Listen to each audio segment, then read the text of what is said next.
চুয়াডাঙ্গা জেলা কারাগারে মিলন হোসেন নামের এক হাজতের মৃত্যু হয়েছে। এই নিয়ে তৈরি হয়েছে নানা প্রশ্ন। আজ সোমবার 29 আগস্ট ভোর 4:45টার দিকে চুয়াডাঙ্গা সদর হাসপাতালে চিকিৎসাধীন অবস্থায় তিনি মারা যান। তার মৃত্যুকে কেন্দ্র করে পরিবার বলছে এটি কোনোভাবেই স্বাভাবিক মৃত্যু নয়।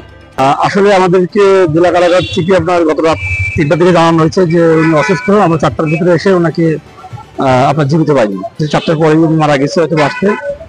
তারপরে ওনার শরীরে কিছু দাগ পাওয়া গেছে, যে দাগগুলো যখন জ্ঞানজাম হয় বা ওই যে হাসিফ অফিসারের মানে যেসব গুন্ডা বাহিনী তারা মারধর করে সেই সব দাগগুলা ছিল। পরবর্তী সেগুলো চিকিৎসা পায়নি বা তাকে চিকিৎসা দেওয়া হয়নি, যাই হোক তার মৃত্যুটা আমাদের স্বাভাবিক মনে হচ্ছে না।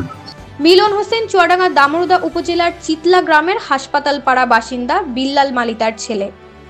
গত 28 আগস্ট সকালে উপজেলা বিএনপির সাংগঠনিক সম্পাদক প্রফেসর আব্দুল হাশিমের ওপর হামলার ঘটনায় প্রধান আসামি ছিলেন তিনি।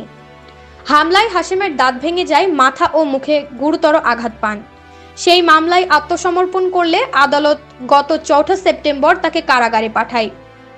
কারা কর্তৃপক্ষ জানায় রোববার রাতে শেষ প্রহরে হঠাৎ অসুস্থ হয়ে পড়েন মিলন।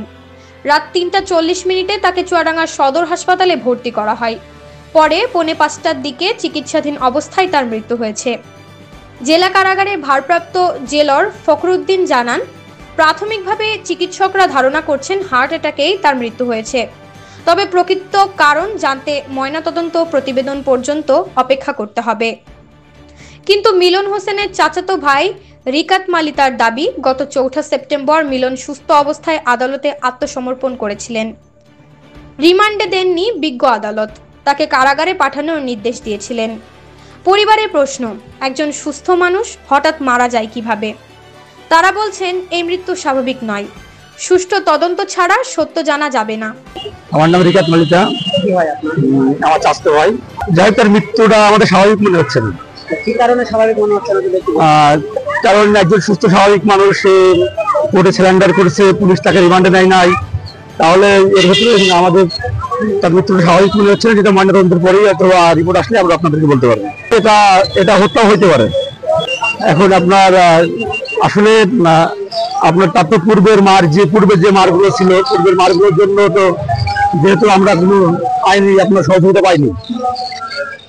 আর কারাগারে হয়তো বা তাকে, আপনি তো জানেন কারাগারে কি চিকিৎসা হয় না হয়, সেগুলো তো হয়তো আপনারাই বেশি জানেন। চুয়াডাঙ্গা সদর হাসপাতালের আবাসিক চিকিৎসক ডক্টর ওয়াহিদ মাহমুদ রবিনও নিশ্চিত করেছেন চিকিৎসাধীন অবস্থায় মৃত্যু হয়েছে মিলনের। তিনি বলেন, ময়নাতদন্ত ছাড়া সঠিক কারণ বলা সম্ভব নয়। নুসরাত জাহান মৌলি, রেডিও চুয়াডাঙ্গা ডেস্ক।